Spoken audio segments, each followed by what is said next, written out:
Well, Gayle King is joining us here on the Baby Boomer Report, and Gayle, we're so thrilled that you could take some time out. I mean, what an amazing time for you and for all of us in the news business. What a vibrant and exciting time with the way things are now. It has to be kind of pinch yourself moment sometimes for you when you get on the set at CBS this morning. Well, you know what I always say, Tony. Number one, isn't it great to be a baby boomer because you have a wide variety of experience? You know, somebody said to me the other day, I started singing a song. It was an old Police song, and they go, "Who is that?" I go, "That's Sting." You know, stuff that we just take for granted. And I go, "Oh my God." Anyway, what I say about this job, it's like having a front row seat to history. And for me, that never gets old. You know, we used to say, 24/7. It's not 24 hours, 7 days a week. It's literally 24 seconds. The news can change from the time I go to the bathroom and come back on the set. That's how quickly it's always changing. Yeah, it's in constant motion. Always. And I mean, go ahead, but please. I love it though. I love it though, Tony. I love it. I embrace the privilege that it is. I embrace the responsibility that it is, and I never take it for granted.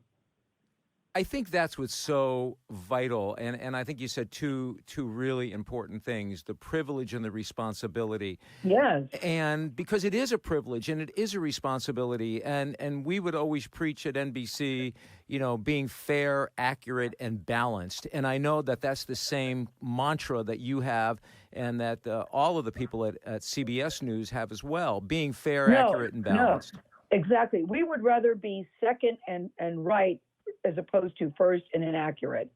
So, sometimes we take a little longer than other guys to verify. We want to make sure that everything we're saying is correct. And so ours is never a race for being first.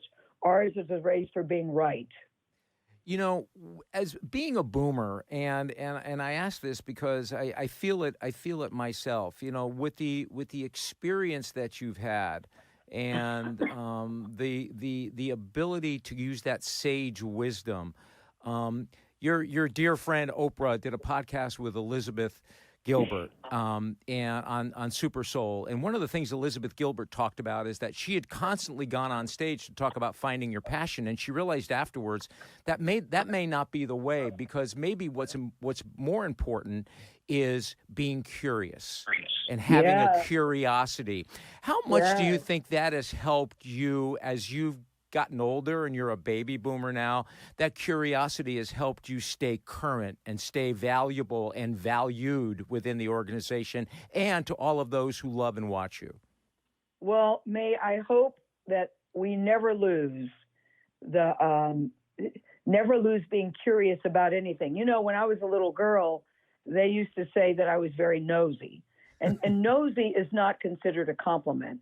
I always preferred the word inquisitive. And now I think curiosity is even better than both of those things. And that's why I'm fascinated by music. I like all different kind of music. I like to know what people are watching, what people are talking about. And that certainly adds to, I have the perfect job to be able to use all of my nosy, inquisitive curiosity skills. I don't want to be in a rut. And the thing about the news business is that every day it's something different. The news is never boring to me, even when there's a day when there's nothing happening, which is, knock on wood, very seldom happens. But I don't need to have lights, camera, action all the time. I take pleasure in just talking about what's going on in our world with different people. You talk about you're never in a rut and news always changes. And I'm going to take that and put it in this perspective. This morning, and for full transparency, we're doing this interview on December 9th, 2019. You interviewed the father of Elizabeth Smart in a very emotional and gut-wrenching interview about this man who decided to come out about being gay. And the week before, you're interviewing a 17-year-old pop star who is just, turning the music world upside down. Billie Eilish. That's Billie Eilish. I love her. But it's amazing. You can. Bad guys. Yeah. So you find yourself in these positions, right? Well, this is the thing. I mean, that's an interesting thing. I hadn't thought about that. I did Billie Eilish, Mayor Michael Bloomberg, who Yep. announced that he's running for president, and Elizabeth Smart's dad, Ed, all within like a 10-day period. Yeah. That's what happens in my life, that you get to interview all of these interesting people from all different walks of life. You know, the teaser that we did on the 9th was just a tease. I mean, the main chunk is going to run on the 10th, and I'm very excited about that because I think it's such a very important story. This was a man who was married for 34 years, Tony, with 6 children. And so can you imagine the struggle that he's had? And when Elizabeth Smart was kidnapped and worrying about that, I mean, it's a very fascinating story. But that's what I like about the news. There's so many different things to talk about. There are people out there now who we've never heard about that are going to be newsmakers in our lives. And I can't wait to meet them. Exactly. And I think that this to me, if we can go back to that, has to help you stay current and stay energized and stay inquisitive and not nosy. But I think that has to add, and having the sage wisdom that you have, right, really a seasoned veteran, really can add to what you can offer to these interviews and these people you meet. Well, I have to say, Tony, I wince a little bit when you say sage wisdom because I don't think I have that. I still think that I'm still learning and still growing myself. So when people say sage wisdom, I'm like, I don't know. Do I have sage wisdom? I don't look at it that way. I really am just I am so happy, Tony, to be on the planet, that I can still get out of bed on my own steam, that I can still have the job that I have, and I don't take things for granted. On the same show that you talked about, we did a story about Denise DeCenzo, who's a local anchor in Connecticut, who I worked with for many years. Mm-hmm. You know, she was a legend in the state of Connecticut. I was there for 18. She was there for 33, who died suddenly of an unexpected heart attack, her family said. And that just threw me for a loop. And it just made me take stock myself. You know, as I sit here, I'm 64, Denise was 61, certainly in much better shape than I am, certainly healthier than I am. And I just think, how does that happen? It's just another reminder not to take life, not to take friends, not to take family, not to take work for granted. I mean, so all of these things remind us about what really matters in life. Yeah, it's great to be on TV. I love my job, but nothing is more important than the people who are closest to you, who care about you and you care about them. So all of these things, you know, it was a very reflective weekend for me, reflecting on her death. And when you talk about sage wisdom, I was asked to do a commencement address for a very prominent university, and I've never done a commencement address because I said to my favorite son, Will, why would I do this? I always think the commencement speaker should be somebody big and important and you don't want to be boring, say words of encouragement that should, send you on your way. And he said, yeah, like being a mom. Is that what you mean? You know how to do that? I go, well, yeah, I do know how to do that, Will. I do know how to do that. So I'm trying to decide if I'm going to do this or not. Yeah. Well, you never stop being a mom, though, right? It doesn't matter how old your children are, correct? Right? It doesn't matter. Never. It doesn't matter. Never. My kids are 32 and 33, and I just posted something over the weekend about my son's apartment because I was there visiting him, and I said, Will, it's just too junky. And, this is a grown-ass man, Tony. He's 32 years old. Hey, we deal with the same thing. I have a 21-year-old and a 25-year-old, and my wife looks at me and she goes, Did we teach them how to clean up or not? What is the deal? I know. So I asked on Instagram, as parents, are we allowed to comment about our grown children the way if we think their house? And people said, Gayle, leave it alone. Other people said, yeah, of course. I couldn't help myself. Because I sat there for a minute. Should I say something? I went, I can't help it. What is the stuff here? So, yeah. Oh, goodness me. Well, let me ask you, since this is, kind of directed at baby boomers, do you think, honestly, you could be as impactful as you are right now in your life at the age of 64 if you were 34? I doubt that. I think that, I never feel like the old person in the room, ever. I never feel that because I feel that I have the curiosity and the interest of a 34, 34-year-old, but I certainly know that I'm not 34. And I think that because you have the life experience, it does give you an additional credibility that people don't have in their 20s and their 30s. I do think that. But are there some 34-year-olds that are just as powerful? Absolutely, I believe that. You know, they just did a story about the prime minister, I think it's Iceland, who's 34 years old, the youngest that they've ever had in the history of the country. Mm-hmm. I think it's Iceland. It's just announced today. So, you can get wisdom and smarts and intelligence at all ages. You don't have to be a baby boomer to have that. We don't have a lock on it. We don't have a lock on it. No, we certainly don't. But I think what's important to point out here is that what I've noticed is that while your mind still thinks young, your body sometimes tells you otherwise, what you can and can't do in terms of, you can't run that mile anymore. Maybe you can run a half a mile or whatever it is. But I think, no, my knees remind me every day, Tony. My knees remind me every day. I get it. If I can just stand up without going, I feel that's a sense of accomplishment. Join the club. Yes. But I think what's important, Gayle, and what we want to portray here is that your life doesn't stop because you're 60 or older. You can provide value. You can be productive. You can be current. You can be on Instagram and all of those different social. You can even be on TikTok, for goodness sake, if you want to be. Yes, I could. But this is the thing. I remember, Tony, when my mom turned 50. I just thought, oh my God, she's so old. And now when I turned 50, I really felt like I was just getting started. And now I'm sitting here at 64. I feel that there are so many more things to come. When I was younger, I used to say, okay, if I could just live till 80, that would be a good life. And now I'm thinking, what's wrong with 90? As long as I'm not in a corner drooling somewhere by myself. And you can remember people. Or my kids say, listen, it's your turn to change mom's diapers. I did it last time. So as long as I can, power on my own steam, I want to take this ride called life for as long as I can. I heard an interview one time, and someone asked the interviewer asked the interviewee, do you have any regrets in life? And they go, no, absolutely, because everything that happened to me put me in this spot. You've had a remarkable life in terms of from local anchors to then working with Oprah and being the editor of O Magazine and on and on. Those stepping stones, did they happen for you? Did you seek them out? Did you allow it to flow into your life and just let it be? Tony, I wish I could tell you I had a game plan. I still don't have a game plan. There are people that say, okay, by this age, I'm going to do this, and by this age, I'm going to do that, and then I never had any of that. I feel that one thing just sort of led to another, to another, to another. I didn't really engage in strategery.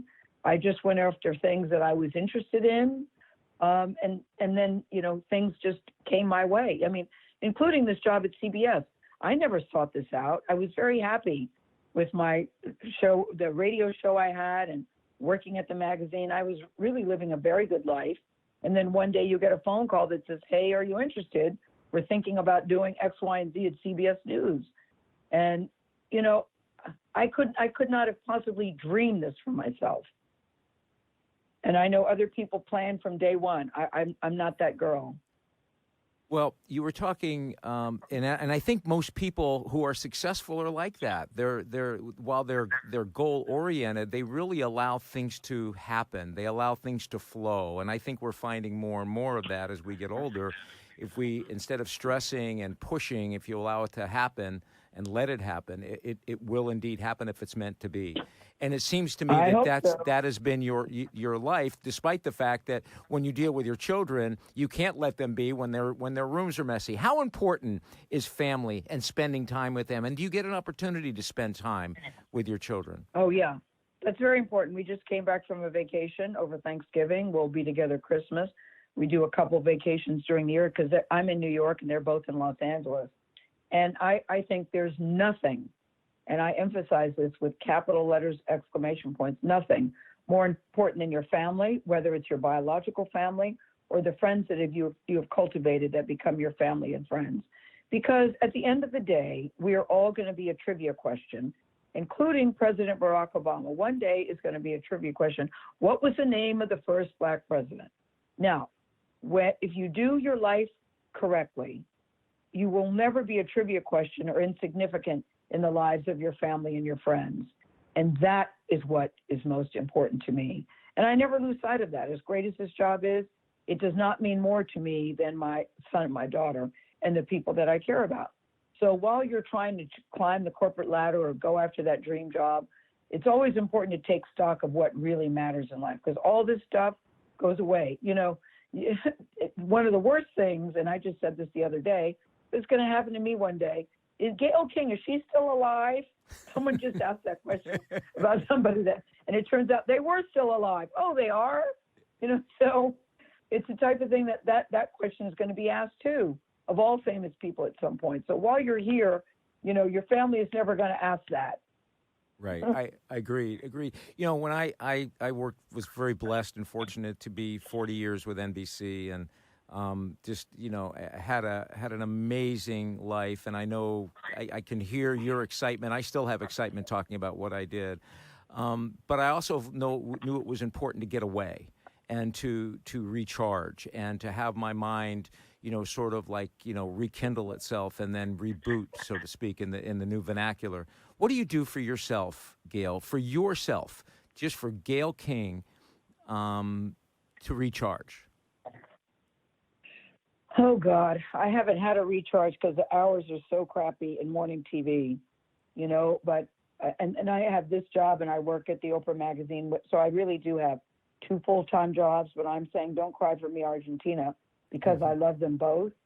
But what do I like to do? I love, you know, somebody said, what is your hobby? I said, fine dining. I love a good meal. I mean, and it could be at the Shake Shack burger place, or it could be the fancy restaurant. I think food gives me so much pleasure, and hanging out with people that you love and care about. I love to go to warm, pretty places. That gives me pleasure. And people will say, yeah, but the pool is really crowded. But I like being at the pool because I like sitting and watching all the people. Yeah. I love sitting in the sun. I love sitting in the sun and just watching the world go by. That's very exciting to me. You know, I'm not an athlete, so I don't enjoy getting out there and doing sports of any kind. I like watching them, but I don't like participating. Well, so mine is very, very chill and very easy. Yeah, as it should be. My last thing before we go, what kind of advice? And I'm not looking for, you know, you're not Dr. Phil here. You're not but no, in your Dr. life, Phil gives good advice. Phil gives good advice. Yeah, he does. In your life, what can you tell baby boomers? I have a number of friends who, you know, God bless them, they, you know, come 3 o'clock, it's time for them to you know, call it a day, and that's what it is, and they set their DVR because there's a show coming on that they want to see. What can you tell them about staying current, staying active, being valued, and being productive? Somebody told me once, and I think this is really good, never turn down something or don't do something because you're too tired. If it's something that you really want to do, there's a difference between I'm tired and I don't want to do something. But never turn down something because you're just too tired. Because I always feel I can catch up on sleep. I can catch up on all that stuff other time. When my schedule gets so crazy, bananas, which it does often, I never want to turn something down because, oh, I'm tired. You know, I can catch up on that other stuff later. And I say yes, and I stay open to all opportunities, and I dwell in the space of possibilities always. I don't feel that my days are winding down. Yeah. Amen to that. I think sleep is overrated myself. Oh, well, the doctors will tell you it's not overrated. I'm actually taking it very seriously. I just know that I don't get enough of it. Yeah. Yeah, we probably all don't. But listen, what an honor and what a pleasure. You know, all of my producers kept saying, "Are you going to ask her about her size 10 shoe?" And I go, "What are you talking about, size 10 shoe? There's no way." They go, "Yeah, I guess it's pretty." I wear a size 10 shoe. Yeah. Well, that's what I found out. Yeah. You just broke up. So what was the relevance of that? I just thinking, I wear a size 10 shoe. Yeah, I know it's the ongoing joke with you and Oprah having the same. Do you share shoes? Do you still raid each other's closets? Oh, listen, her giveaway pile is still one of the best I know. It's still one of the best I know. Oh, I mean, God. and she goes, Gail, you're still doing that? Yes, I am. I love these shoes, or I love this dress. Are you sure you're done? Yeah, it's still Good. one of the best. Gail, thank you. We are so thrilled and we are so thankful and very grateful that you took the time out of your, hugely busy schedule. And No, Tony, I don't know how you know my sister. My sister Sharon called me and said, look, he's a friend of ours. We really like him. And I said, okay, because normally I just say, Sharon, I can't do this. But she was raving about you and singing your praises. And I said, okay, done and done. well, So I was delighted to talk to you. thank you. Sharon is a dear friend, and John and I are best buddies. Her husband, John, and I have been Yeah, together that's what she said. for many, many years. I check in with John all the time, and he is that man right there, your brother-in-law, may be one of the most, probably the brightest guiding light that I've had in my life, all kidding aside. Yeah. So. Yeah, he is. He definitely is. Special man, and your nephews are pretty special as well. They're fine young men. So you know what, Tony, for Thanksgiving, when you talk about the importance of family, for Thanksgiving, I take everybody. I've got 3 sisters who, let's see, most of them, 2 are married, 2 are not. Me and Lenny are not. Sharon and Karen are married. And it's now a total of 16 of us. And we go somewhere. I like to go someplace warm. This year we went to Rosewood, Mayakoba in Mexico. And we've been to Puerto Rico. We've been to the Bahamas. I just said at the last dinner, where shall we go next year? That to me is one of the best times of life, when all 16 of us, and one of my nephews just got engaged. So my daughter got engaged, so the family is expanding. Yeah. We just heard Nathan, by the way, John and Sharon's son is having a baby. So next year we'll have a baby there for the first time. The family's expanding. And that to me means more to me than anything, that I can afford to do it and that we all want to be together. To me, there's nothing better than that. Nothing better than that. I agree. And I have to tell you, too, because I remember Nathan and Tucker when they were little, and they would tell me about spending the weekend with Aunt Gail and how cool it was. And you'd go to Oprah's Ranch or whatever the case might be. They just adore you. They absolutely, on a personal note, they adore you. It was all Aunt Gail, Aunt Gail, Aunt Gail. So it's. Well, I think they're pretty special, too. They are. So I love to see the family growing. I love it. Yeah, how could you not? Listen, thank you so much. And again, we All right, appreciate Tony. it. Have a blessed rest of your day. Have a wonderful holiday season. And we look forward to seeing you tomorrow morning on CBS This Morning. I'll be there. It was great talking to you. Thank you so much. Bye-bye. Thank you, Gail.